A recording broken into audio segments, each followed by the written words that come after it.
Assalamualaikum warahmatullahi wabarakatuh. Sebelumnya perkenalkan, nama saya Wismawati dengan NIM 243810420993. Di sini saya akan menjelaskan tentang materi meneladani kepemimpinan Rasulullah dan implementasinya dalam kepemimpinan pendidikan. Jadi, kepemimpinan Nabi Muhammad SAW adalah contoh terbaik bagi semua pemimpin, termasuk di dunia pendidikan. Nah, cara beliau memimpin yang dilandasi oleh kejujuran, dapat dipercaya, komunikasi yang baik, dan kecerdasan yang luas.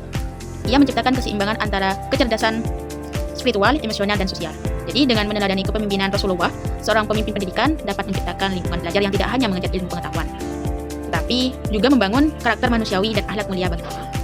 Oke, kita lanjut ke 4 karakteristik utama kepemimpinan Rasulullah SAW. Nah, yang pertama itu ada siddiq atau jujur dan benar itu. Siddiq lebih dari sekadar tidak berbohong. Ini adalah integritas total di mana perkataan, tindakan, dan niat seorang pemimpin harus selaras dan berdasarkan kebenaran. Nah, dalam konteks pendidikan, seorang guru atau kepala sekolah yang siddiq akan berkata jujur, bertindak adil, dan memiliki niat yang tulus dalam mendidik. Terus, kejujuran ini membangun kepercayaan yang sangat kuat dari siswa dan rekan kerja. Terus, menciptakan fondasi yang kokoh untuk proses belajar mengajar. Seperti itu. Oke, yang kedua itu ada amanah atau dapat dipercaya dan bertanggung jawab. Nah, amanah berarti memegang teguh kepercayaan yang diberikan. Seorang pemimpin dengan sifat ini melihat tugas dan tanggung jawabnya sebagai suatu amanah atau titipan yang harus dikelola dengan profesionalisme dan ketulusan. Terus, dalam pendidikan, seorang pendidik yang amanah akan merasa bertanggung jawab bukan hanya atas penyampaian materi, tetapi juga atas masa depan dan karakter anak didiknya. Dia akan mempersiapkan pelajaran dengan sungguh-sungguh, hadir tepat waktu, dan menggunakan semua sumber dayanya untuk kebaikan bersama. Terus yang ketiga itu ada tabligh, atau menyampaikan dengan jelas dan bijak. Nah, tabligh adalah kemampuan untuk menyampaikan informasi, ilmu pengetahuan, kebenaran, dan visi dengan jelas, lengkap, dan penuh kebijaksanaan. Jadi, seorang pemimpin tidak boleh menyembunyikan ilmu atau informasi yang penting.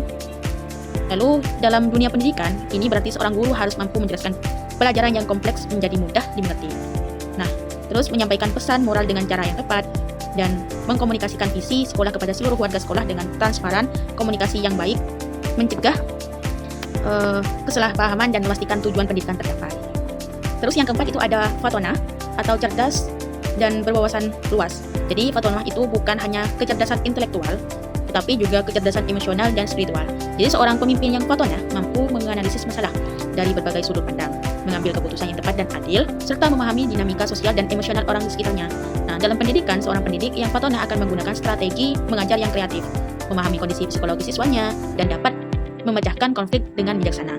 Terus, kecerdasan yang menyeluruh ini memungkinkannya membimbing siswa tidak hanya menjadi pandai, tetapi juga bijaksana. Seperti itu. Oke, lanjut ke poin empati dan kasih sayang. Jadi, empati bisa memahami perasaan dan kesulitan orang lain. Nah, misalnya, guru yang tahu ketika siswanya sedang sedih atau kesulitan belajar. Terus juga tentang kasih sayang. Nah, kasih sayang ini bersikap lembut, peduli, dan penyayang. Jadi, guru yang tidak mudah marah, suka memotivasi, dan mendidik dengan hati. Lanjut ke pembahasan tentang kemandirian dan ketegasan. Jadi Rasulullah SAW juga menunjukkan sikap mandiri dan tegas dalam mengambil keputusan besar, seperti saat hijrah, pembebasan Mekah, atau penyusunan piagam Madinah. Terus beliau tegas, tetapi tetap adil dan penuh pertimbangan. Nah, dalam pendidikan modern, kita dapat menerapkannya dengan yang pertama, itu ada berani mengambil keputusan berdasarkan nilai dan data. Terus ada juga yang kedua, mendorong inisiatif dan kemandirian guru serta siswa. Terus yang ketiga itu ada tegas dalam menerapkan kebijakan namun tetap adil dan manusiawi. Seperti itu.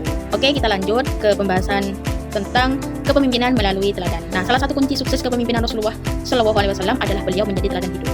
Nah, apa yang beliau ajarkan dan beliau praktikkan langsung itu dari ibadah, muamalah hingga kepemimpinan sosial. Jadi, beliau diibaratkan seperti Al-Quran yang berjalan. Nah, dalam dunia pendidikan, pemimpin harus walk the talks. Misalnya itu jika kita mendorong pembelajaran aktif, maka kita sendiri harus menjadi pembelajar yang aktif, inovatif, dan terbuka terhadap kolaborasi.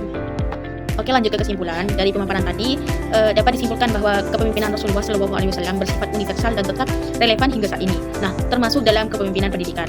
Terus, 4 sifat utama, siddiq, amanah, tabligh, dan fatonah, dan ditambah dengan empati dan kasih sayang, terus ketegasan dan keteladanan, itu menjadi fondasi yang kuat untuk menciptakan lingkungan pendidikan yang berkarakter, inspiratif, dan efektif. Dengan meneladani Rasulullah, pemimpin pendidikan diharapkan tidak hanya mencetak lulusan yang pintar, tetapi juga manusia yang berakhlak mulia dan siap menjadi agen perubahan.